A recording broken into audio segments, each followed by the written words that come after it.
Hi friends, welcome back to my channel. It is Drew here from Lone Fox, and where are all of my One Tree Hill fans at? I'm wearing my Clothes Over Bro shirt today, and literally I'm obsessed with this shirt. It's a woman's shirt, that's why it's so low, but you know what? It's fine.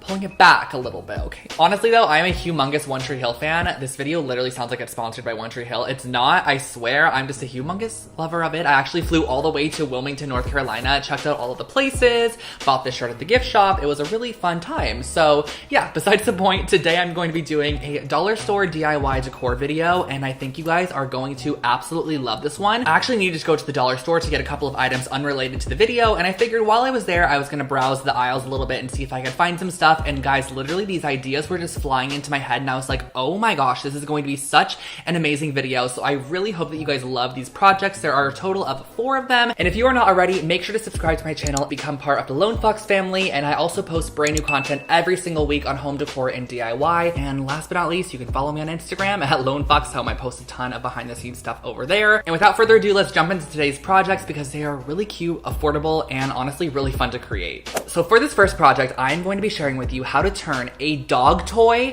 into a chain link decor. I don't know if you guys have seen these online, but chain link decor has kind of been trending for a while. You can basically put this on top of a shelf as shelf decor or on top of a coffee table, and they're normally constructed of like marble, metal, or some form of wood, and they range anywhere in price from like $50 to $200. I was walking through the aisle and saw this dog toy, and I was like, let's make this into a chain link decor. To start off this DIY, I'm going to be using this dollar store rope dog toy and also some Model Magic foam clay that I've had in my stash for a while. It's in a blue color, but do not worry, once it's dry, we're actually going to go ahead and paint it, so you can get this in whatever color you would like. And I actually opted for the foam clay because I find that the foam clay actually cracks a lot less than the traditional air dry clay. So if you're applying a very thin layer of this on top of a surface like I am for this piece here, I find that it cracks a lot less, which is really nice for a project like this. So basically, I took little pieces of the foam clay and I'm going to be wrapping it around the entire width of a chain link. So how you're gonna do this is I took a little piece off, kind of flattened it, wrapped it around, and then kind of just used my hands to mold it in a shape that I liked.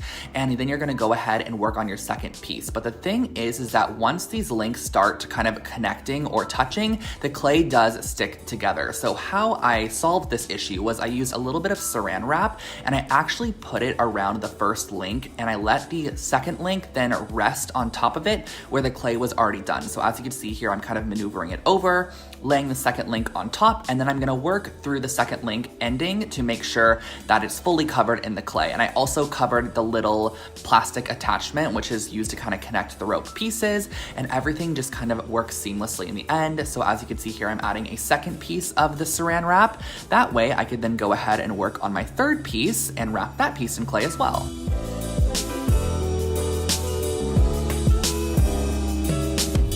I'm gonna set this aside and actually allow it to dry for 24 hours and then remove the cling wrap and then let it dry for another 24 hours. Then when I was completely done with that, I used a matte black spray paint to go ahead and give it a full coat of spray paint on each side. So you kind of have to let this dry in between and then flip it because there are a lot of different facets you actually have to hit. Once you flip it over, there's gonna be kind of a lot of blue still showing. So you're gonna wanna spray those pieces, let it dry, flip it over, spray it, let it dry, flip it over until everything is fully coated. And also consider maybe spraying it with a brass paint, a silver paint, or even like one of those textured hammered metal paints, which I think would look so cool on a piece like this.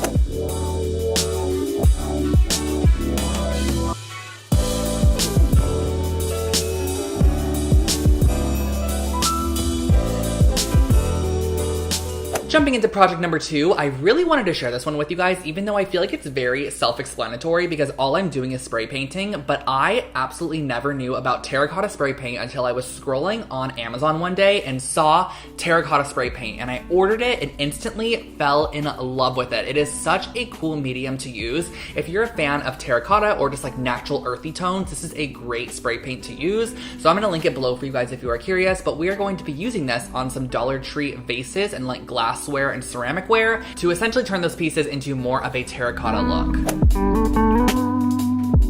To start off this project, I picked up a couple of just glassware pieces from the dollar store, but the star of the show is the terracotta spray paint by Rust-Oleum. I'm going to link it below for you guys. I found it on Amazon and I am obsessed with this product, but I kind of have done trial and error and figured out the best way to use it. You're gonna wanna put your can about 12 inches away from your item and do very light coats of this, but build it up. You're not gonna wanna spray a ton on at once because it will start dripping. And the great thing about this product is that when you spray it on, it kind of goes on a more brightish orange color, but as it dries into the most beautiful terracotta look, and it actually has that terracotta kind of sandy texture to it as well. So I let it dry for about 20 minutes between coats. It's a super quick dry because I believe it's more of a powder paint as opposed to a liquid paint, but you're gonna wanna do about 3 to 4 coats. And then I also got this little ceramic cactus ring holder or jewelry dish at the dollar store as well, and I sprayed that too. But as you can see, as the coats build, it turns into a beautiful terracotta finish.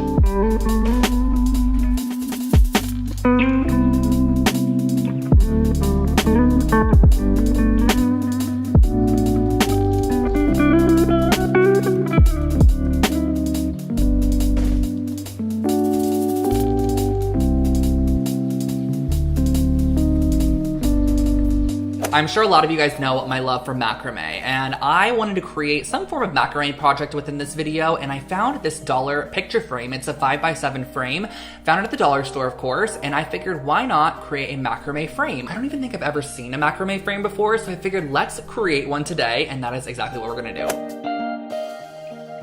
For the macrame picture frame project, I used this 5x7 frame I found at the Dollar Tree, which is actually a really pretty frame, and also some macrame cord from Amazon, which I will link for you guys below. So what I started off by doing was measuring 5-foot pieces of macrame cord, and originally I was like, oh, I'm gonna need 5 pieces of this to make it wide enough to cover the frame, but I actually ended up only using 4 strands in the end. So I just went ahead and I taped this down to a heavy work surface. You can also use a clipboard or directly on top of a table. I just did it on this wood piece here. I used some tape and taped it down. Now this is a little bit out of order, but basically how you're gonna do this knot is you're gonna create a 4 shape and then pull the string up through and then repeat it one more time, and that's going to be your knot. So you're gonna create this 4 shape, pull the string up through, and then just tighten it up, and that is your knot, and then you're gonna work onto the next strand. So as long as your strands are just kind of nicely lined up together, you're gonna be able to really weave this kind of nicely, and it kind of creates a diagonal shape. So as you can see here, I'm gonna create my first knot, and each knot consists of 2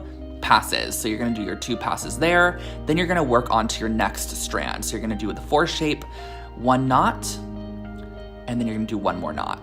And that is your full knot there. So as you can see, I kind of wanted to go ahead and see if the picture frame would be covered by this. This is when I started off with 5 strands, then I switched back to 4 strands, and this is just a very, very continuous kind of loop from here on out. So you're just going to be doing the 2 knots to create your knot and then work onto the next strand. And as you do this, your strands are actually gonna transfer to the right, and you're just gonna be continuing the process. So as you can see here, I'm finishing this up at the end, then you're gonna grab your leftmost strand and continue the process again, working from left to right.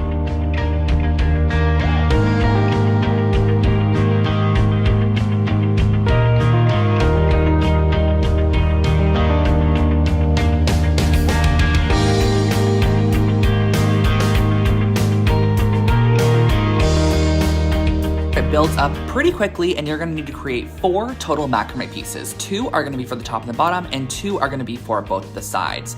So I started off by adding glue to the top of the frame, and then I'm going to be placing down my macrame piece that I created for the top, and then what you're gonna wanna do is also glue down those ends. I did the top and the bottom first. That way I can glue the ends underneath what is going to be covered by the left and the right sides. So I glued these down, and I used my scissors to kind of just keep my hands nice and not burnt, so I kind of pressed it down with my hands. Then I flipped it over to the bottom side and did the same exact thing by gluing this down to the bottom of the frame, tacking down those extra cords on the left and the right side and just cutting them flush with the edge. Then we're gonna work over on the side, so I added a little bit of glue there, and then I took the piece that is for the side and pressed it on and kind of pressed it into that little crack on the corner, and then all the way down you're gonna wanna glue on the side of that frame and just press your piece down. And keep in mind that if you macrame a little bit more, the great thing is that you can kind of undo some of the knots if it's too long, but it could be a little bit more challenging to add knots. So I suggest macrameing a bit longer than you think, and then you can cut off any additional pieces. So as you can see here, I'm kind of unknotting it a little bit because it was just a little bit too long. And once you unknot it, you could then glue it into place and just cut off the strands flush to the knot that you created. I'm working now on the opposite side, gluing that piece down, and that is really how you create the macrame frame. It is pretty simple. It's just 4 continuous macrame pieces. On the back side, I popped in the glass piece, popped in a little bit of artwork, and that finishes off our macrame frame.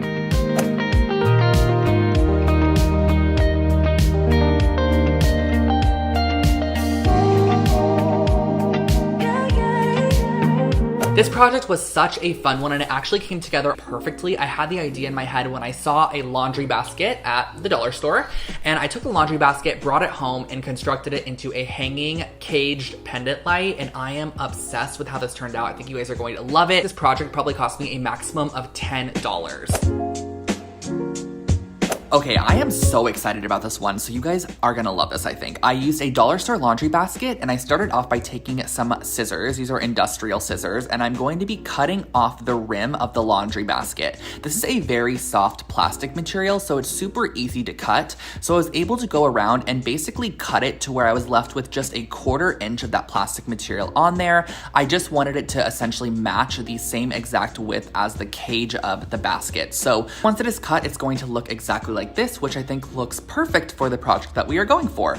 But I also use an IKEA light fixture, and I'm going to be placing this on top and just tracing around that light fixture to see where we're going to need to cut the hole. And this was just a perfect size for me to kind of stick my scissors in there to create the hole to start. Then I use my industrial scissors to go in and kind of cut out the entire circle. I believe these industrial scissors can also kind of be swapped for gardening shears, just anything that's a little bit stronger than your traditional scissor that will cut through plastic. But I just went around, cut out the circle. It cut out so simply and easily. It was such an easy process. And then you could simply pop in your little light fixture, and that is the essential base of your cage. I then went and used the same matte black spray paint I used on the chain, and I gave this a generous coat of the spray paint. I kind of did it in a couple of smaller coats to start, so I did the whole exterior of the cage. But also keep in mind that if you just wanted like a metal looking cage light, this could be sprayed in a copper, a brass, a silver, whatever you want, and it would instantly give it a very metallized looking simplistic cage light fixture.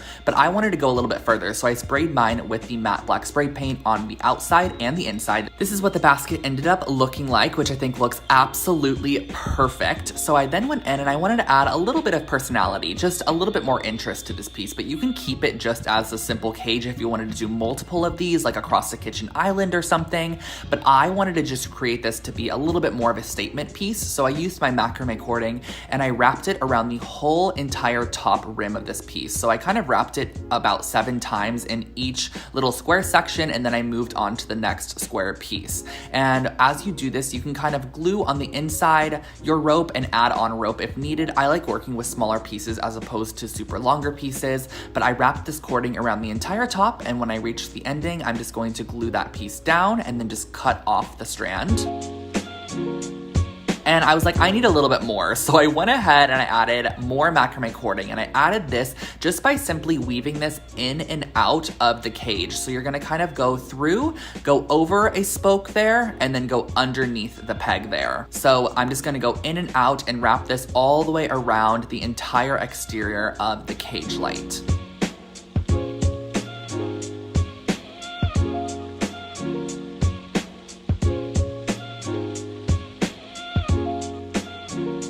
And the great thing about this light is you can personalize it. So let's just say you wanted to add macrame cord on the top, maybe you wanted it in the middle, maybe you wanted no macrame cord, maybe you wanted the entire thing to look macrame, which I think could look so cool and such a statement piece.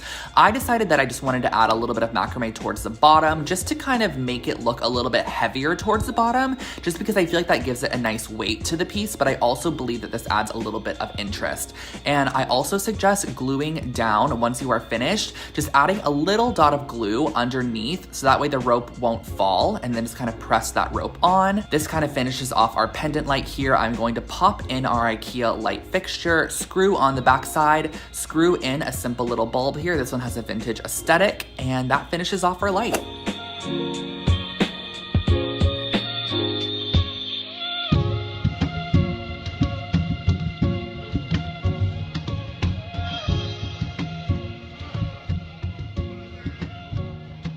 So those were my dollar store DIY decor projects for you guys today, and I hope that you enjoyed this video as much as I enjoyed creating it for you. I thought that these projects turned out so cute, and I'm really excited to use them in upcoming makeovers because, as a lot of you guys know, I moved into a new apartment and I still have so many rooms left to do in my makeover series within the apartment. I have already done the dining room and the horror movie room, which are the 2 rooms completed, but we still have the living room, kitchen, laundry room. There's a lot of spaces in here. So definitely subscribe to my channel and click the little bell icon. That way you are notified whenever I upload brand new videos. And also don't forget to follow me on Instagram at Lone Fox Home. I'll put it right there for you guys. Follow me there on Instagram. Have an amazing rest of your day, guys. Stay safe, and I'll see you in the next one. Bye, guys.